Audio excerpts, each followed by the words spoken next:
అత్తయ్య గారు, ఈ డాక్యుమెంట్స్ మీద ఆవిడ సంతకం పెట్టలేదు. ఏ సంతకం అయితే పెట్టరని వీళ్ళని తిరిగి పంపించిందో ఆ డాక్యుమెంట్స్ మీద ఆవిడ చేత నేను సంతకం పెట్టిస్తానమ్మమ్మా. నీకు నీ వాళ్ళు ముఖ్యమా, సంతకం ముఖ్యమా? నాకు నా వాళ్ళే ముఖ్యం. గుడ్. ఈ మాత్రం భయం ఉంది అంటే నేను చెప్పినట్టు చేస్తావన్నమాట. వెళ్ళు, వెళ్ళి తొందరగా పనిలో ఉండు.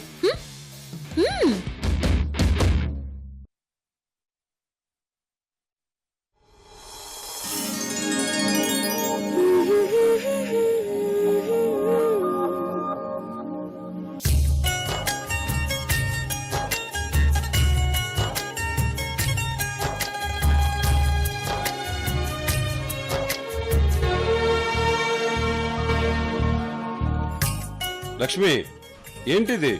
మేమెవరూ లేనట్టు నువ్వే కడుతున్నావు. ఇలాగూ నేను కడతాను. పర్వాలేదు చల్సాని గారు, అయిపోయింది, నేను కట్టేశాను. వినాయక చవితి వచ్చిందంటే మన ఇంట్లో ఉన్నంత సందడి ఎక్కడా ఉండదు. నిజమే చల్సాని గారు.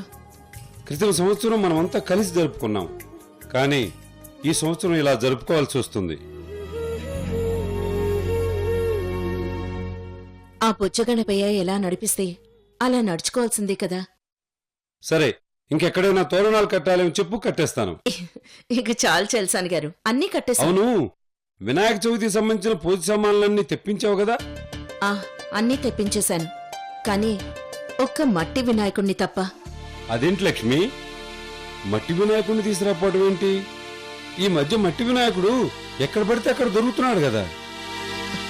నిజమే, కానీ మనింటి మట్టితో చేసిన వినాయకుణ్ణి తప్ప బయటెప్పుడు కొనలేదు కదండి. అవునవును, కరెక్టే. నేను ఆ విషయం మర్చిపోయాను. మన ఇంటి మట్టికి అంత ఇంపార్టెన్స్ ఇస్తాం. ఆ ఇంటి మట్టిని అదృష్టంగా భావిస్తాం. కానీ ఇప్పుడు ఆ అదృష్టం మనకి లేదు చల్సాని గారు.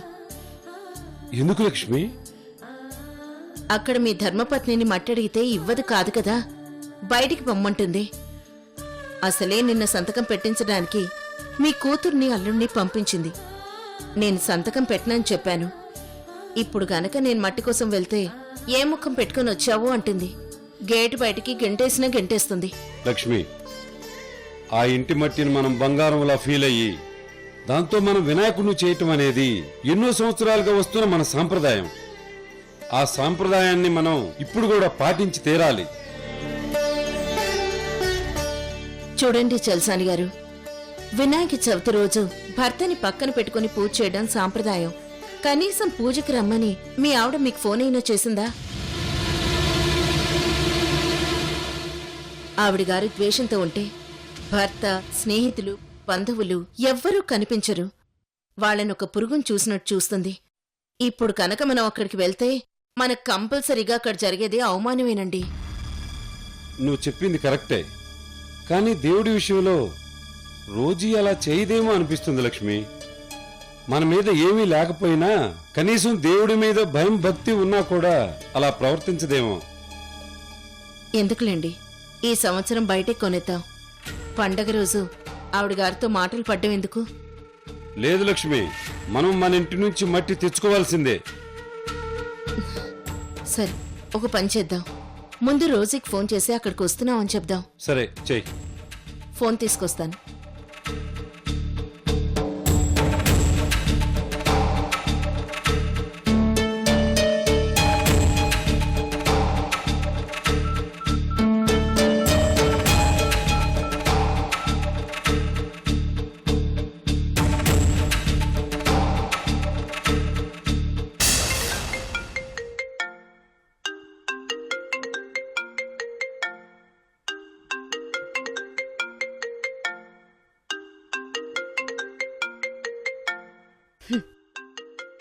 ఈ లక్ష్మి ఎందుకు ఫోన్ చేసింది? నాకు కావలసిన పని ఏదీ చెయ్యదు గాని ఇలాంటి వేస్ట్ కాల్స్ మాత్రం చేస్తుంది.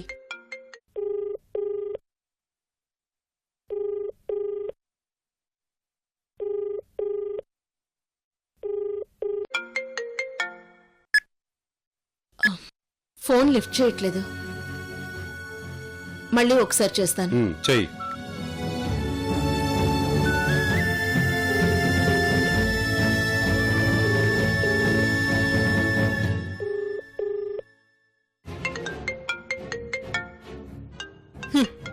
ఏదో అవసరం ఉండే ఫోన్ చేస్తున్నట్టుంది.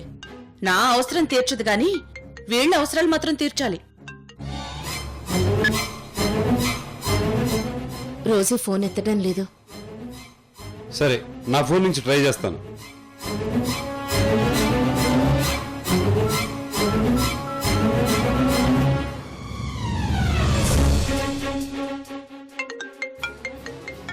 ఓహో, ఆవిడ గారు ఫోన్ చేస్తే ఎత్తలేదని ఈయన గారు ఫోన్ నుంచి చేస్తున్నారన్నమాట. లక్ష్మి, కనీసం నీ ఫోన్ రిసీవ్ చేసుకోలేదు. నా ఫోన్ అయితే ఏకంగా కట్ చేసి పారేసింది. అయితే ఈవిడ గారు ఫోన్ దగ్గరే ఉందన్నమాట. చూసారా ఆవిడ కోపం? ఫోన్ చేస్తేనే ఇలా ఉందంటే ఇక మనం ఆ ఇంటికి వెళ్తే ఎలా ఉంటుందో ఊహించండి. నాకిక్కడే పట్టుదల కోపం బాగా పెరిగిపోతుంది.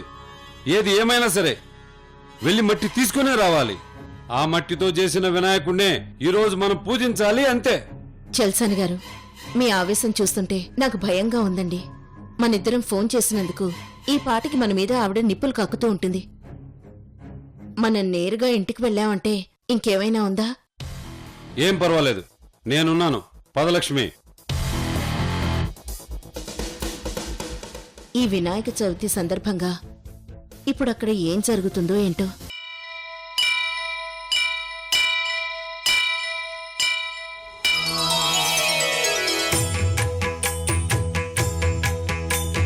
జయ జయ శుభకర వినాయక శ్రీకాణిపాకవర సిద్ధి వినాయక.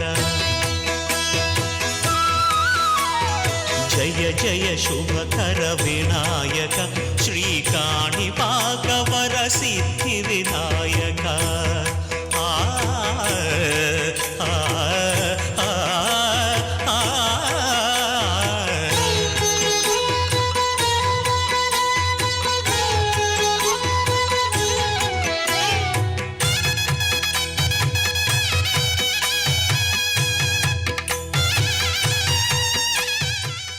రోజీ, ప్రతి సంవత్సరం మన ఇంట్లో వినాయకుణ్ణి మన ఇంట్లో మట్టితో మేమంతా కలిసి స్వయంగా తయారు చేసేవాళ్ళం. ఈసారి నీతో తయారు చేయిస్తున్నాను. ఎన్నో ఏళ్లుగా వస్తున్న మన ఇంటి సంప్రదాయాన్ని నువ్వు కంటిన్యూ చేయాలి. తప్పకుండా చేస్తా గ్రాని. Very good Rosie. మార్కెట్ నుంచి అమ్మ నాన్నలు రాగానే పూజ మొదలు పెడదాం. అలాగే గ్రాని.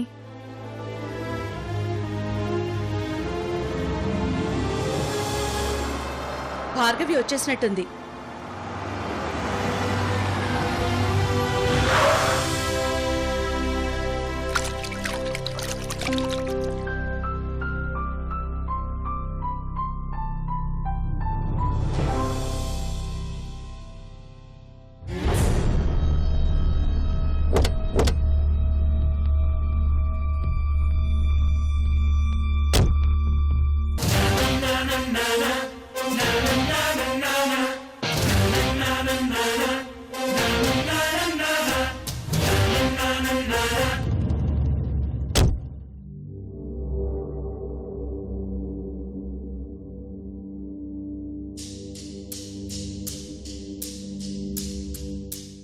ఇందాక కాల్ రిసీవ్ చేసుకోలేదని ఏకంగా ఇంటికే వచ్చారన్నమాట. హాయ్ తాతయ్య. రోజీ, పలకరిస్తే పాపం అన్నట్టుగా మొహం తిప్పుకునే వాళ్ళని ఎందుకు విష్ చేస్తున్నావు? వదిలే.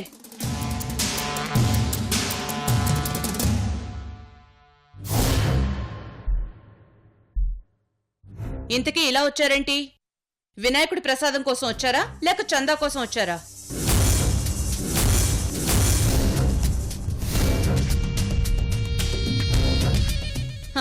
ప్రసాదం కావాలంటే ఆగాలి. ఎందుకంటే మేమింకా పూజ మొదలు పెట్టలేదు. చందా కావాలంటే మాత్రం వెంటనే ఇస్తాను. తీసుకుని వెళ్ళిపోండి.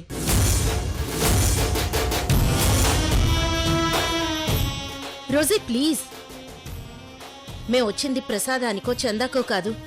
మరి దేనికోసమో? నీకు తెలుసు కదా, ప్రతి సంవత్సరం వినాయక చవితి నాడు ఈ ఇంటి మట్టితో చేసిన వినాయకుణ్ణి మనం పూజిస్తాం. ఆ సంప్రదాయం ప్రకారమే మేం చేసే గణపతిని ఈ ఇంటి మట్టితోనే చేయాలని కాస్త మట్టి కోసం వచ్చాం. ఓహో, మీరొచ్చింది ఈ ఇంటి మట్టి కోసమా? అంటే మీరు ఈ ఇంటి మట్టికిచ్చే ప్రాధాన్యం ఈ ఇంటి మనుషులకి ఇవ్వరన్నమాట. హ, మీరొచ్చింది నా కోసం కాదన్నమాట.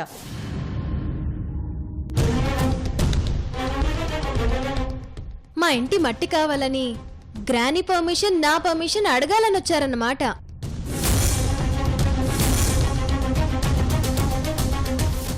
నీ పర్మిషన్ ఎవరికి కావాలి? నువ్వు మాకు పర్మిషన్ ఇవ్వటమేంటి?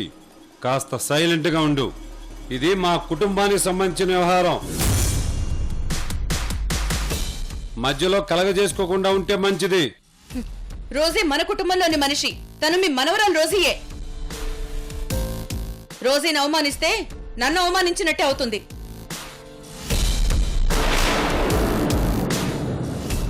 సరే రోజీ, ఆవిడ గారిని నిన్నెత్తునే పెట్టుకో, చంకలో ఎత్తుకొని చందమామ రావే జాబిల్లి రావే అని గోరు ముద్దలే తినిపించుకో.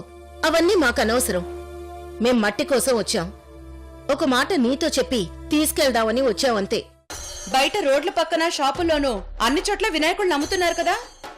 ఒక మట్టి బొమ్మ కొనుక్కుని ఇంటికి వెళ్ళండి. నువ్వే చెప్పావు కదా ఈ ఇంటి మట్టికి ప్రాధాన్యత ఇస్తామని. మర్చిపోయావా రోజీ?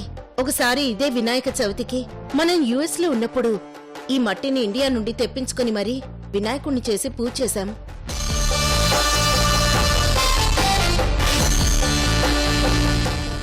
గుర్తొచ్చిందా? గుర్తొచ్చింది. అయితే ఇప్పుడేమంటావు? నేను ఈ ఇంటి మట్టికిచ్చే ఇంపార్టెన్స్ కూడా మీకు ఇవ్వను.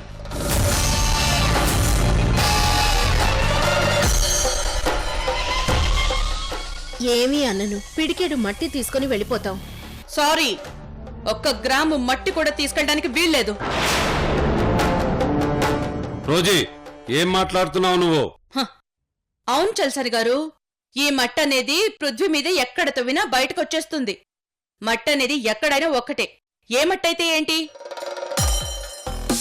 మనుషులందరికీ రక్తం ఉంటుంది. అందరి రక్తము ఎర్రగానే ఉంటుంది. అలా అని బ్లడ్ గ్రూప్ ఏంటో ఏ టెస్టు చేయకుండా ఒకరి బ్లడ్ ఒకరికి ఎక్కించారు కదా. మట్టి కూడా అంతే రోజీ. ఓకే, ఈ ఇంటి మట్టి మీకు ఇవ్వడానికి కుదరదు. ఇక మీరు వెళ్ళొచ్చు. చల్సాని గారు, చెప్పాను కదండి, వీళ్ళు మనకి మట్టివ్వరు. వీళ్లతో మనం గొడవ పడ్డం తప్పితే ఇంకేమీ ఉండదని. ఓహో, మీరు ముందే డిసైడ్ అయ్యి ఇక్కడ దాకా రావడం ఎందుకు? మమ్మల్ని అడగడం ఎందుకు?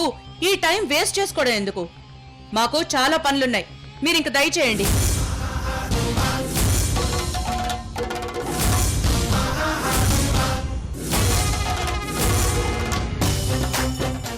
అంటే ఏంటి రోజీ?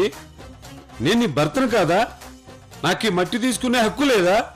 ఈ రోజుని వ్యతిరేకించిన వాళ్ళు భర్తైనా, బంధువైనా, ఆత్మ బంధువైనా ఈ రోజు లెక్క చేయదు. వాళ్ళని లెక్కలోకి తీసుకోదు.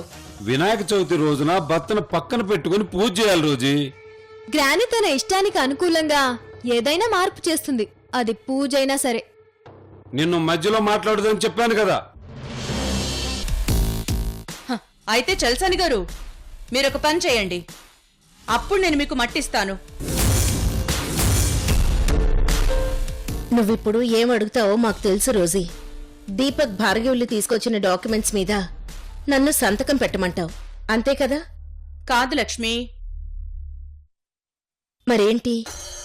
తను నా మనవరాలు రోజీ. ఈ రోజీని మట్టి కావాలి ఇవ్వమ్మా అని మర్యాదగా అడగండి. మట్టి కావాలి ఇవ్వమని రిక్వెస్ట్ చేస్తున్నారు, పోతే పోని ఇవ్వమ్మా అని రోజీతో నేను చెప్తాను.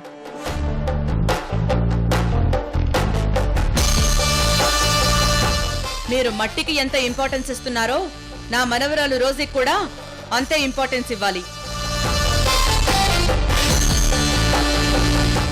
ఇంతకు ముందు నువ్వేమన్నావో ఒక్కసారి గుర్తు చేసుకో లక్ష్మి. నా మనవరాలి పేరున ఐస్ వరల్డ్ ప్రాజెక్ట్ కట్టాలి అంటే నీ మనవరాలి పేరు మీద కట్టానంటేనే ఇస్తాను అన్నావు. గుర్తుందా లక్ష్మి?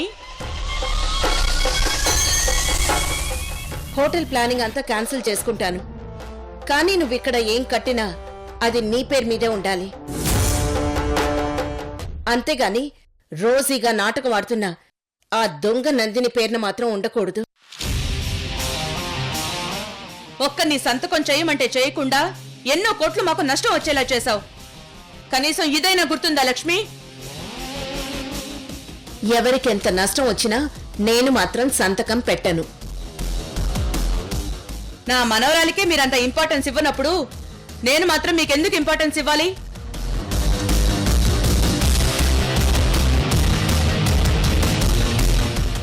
అందుకే చెప్తున్నాను, మట్టి కావాలి అని నా మనవరాల్ని అడుక్కోండి.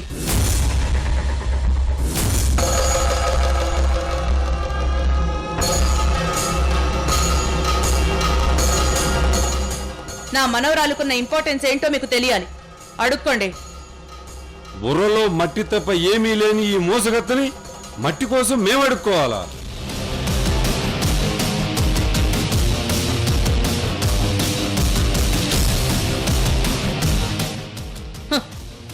చూడు రోజీ, నీ మనవరాలకి నువ్వెంత కావాలంటే అంత ఇంపార్టెన్స్ ఇచ్చుకో.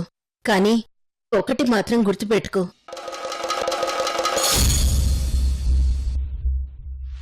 ఇనుము బంగారం రెండు మట్టిలో నుండి పుడతాయి. కానీ ఆ బంగారానికున్న వాల్యూ ఇనుముకుండదు. ఎందుకని?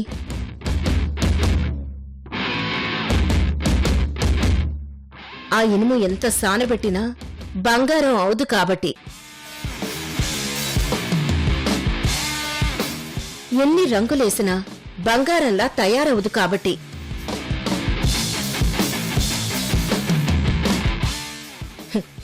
ఈ నందిని కూడా అంతే. ఇదొక్క ఇనుము. ఇనుముని మిషన్స్ తయారు చేయడానికి ఉపయోగించాలే తప్ప మనుషుల మధ్యకి, మనసుల మధ్యకి, రక్త సంబంధాల మధ్యకి తీసుకొచ్చి ఉపయోగించుకోవాలని ప్రయత్నించకూడదు. పోనీలే పాపం అని రిక్వెస్ట్ చేసుకోమంటే మీ అవసరాన్ని మర్చిపోయి నాకే లెక్చర్స్ ఇస్తున్నారా? నాకంత టైం లేదు, మీరు దయచేయండి.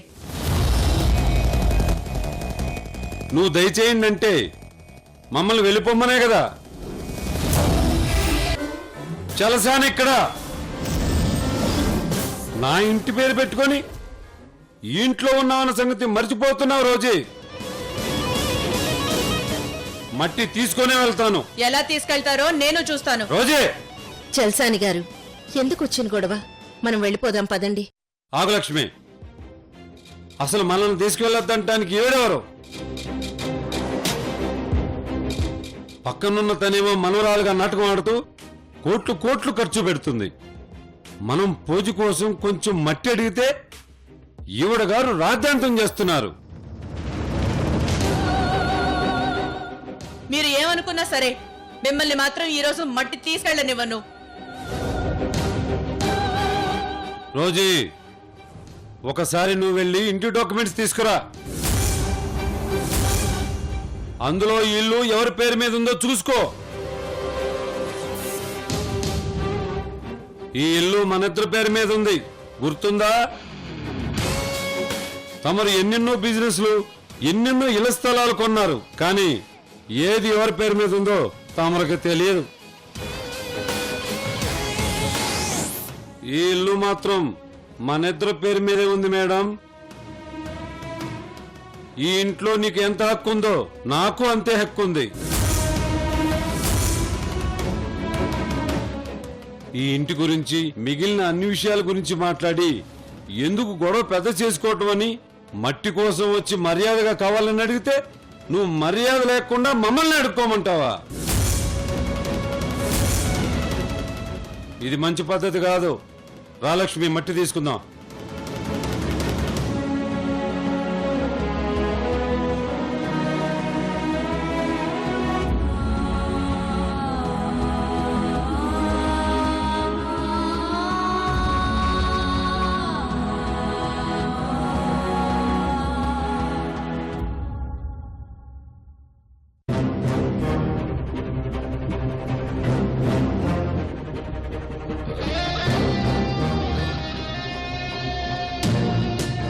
చూడు రోజీ, మనం ఎప్పటికైనా ఈ మట్టిలో కలిసిపోయే వాళ్ళమే. ఆఖరికి ఈ వినాయకుడు కూడా నీళ్లలో నిమజ్జనం అయిపోవాల్సిందే కదా. ఎందుకొచ్చిన గొడవలు రోజీ? పదండి. మిస్టర్ చెలసాని,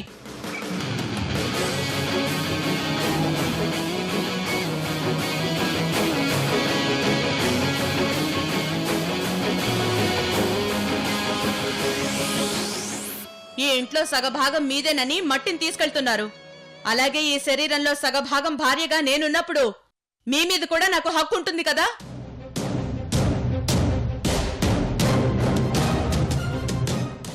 లోపలికి పదండి, కలిసి పూజ చేసుకుందాం. రోజీ మనల్ని పిలుస్తుంది కదా, పదలక్ష్మి. ఆగండి.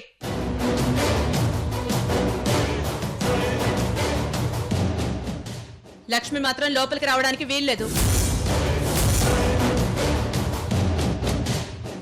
భర్తగా మీరు మాత్రమే లోపలికి రావాలి.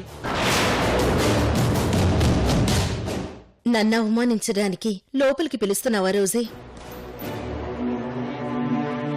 అది పిలుపు కాదు రోజీ, నీ అహంకారం. మాకు నువ్వు చేసే అవమానం. ఆయన ధర్మం ఆయన చెప్పారు, మట్టి తీసుకెళ్తున్నారు. అలాగే నా ధర్మం ప్రకారం ఆయన భార్యగా అలా అనటం తప్ప లక్ష్మి?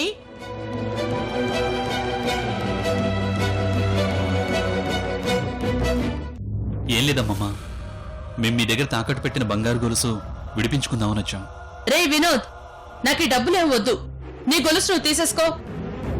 మనవణ్ణని కూడా చూడకుండా నన్ను ఎప్పుడైతే ఇంట్లోంచి బయటికి గెంటేశావో అప్పుడే మన మధ్య బంధం తెగిపోయిందమ్మమ్మా. మన మధ్య ఈ తాకట్టు బంధం కూడా ఉండకూడదని విడిపించుకోవడానికి వచ్చానమ్మమ్మా.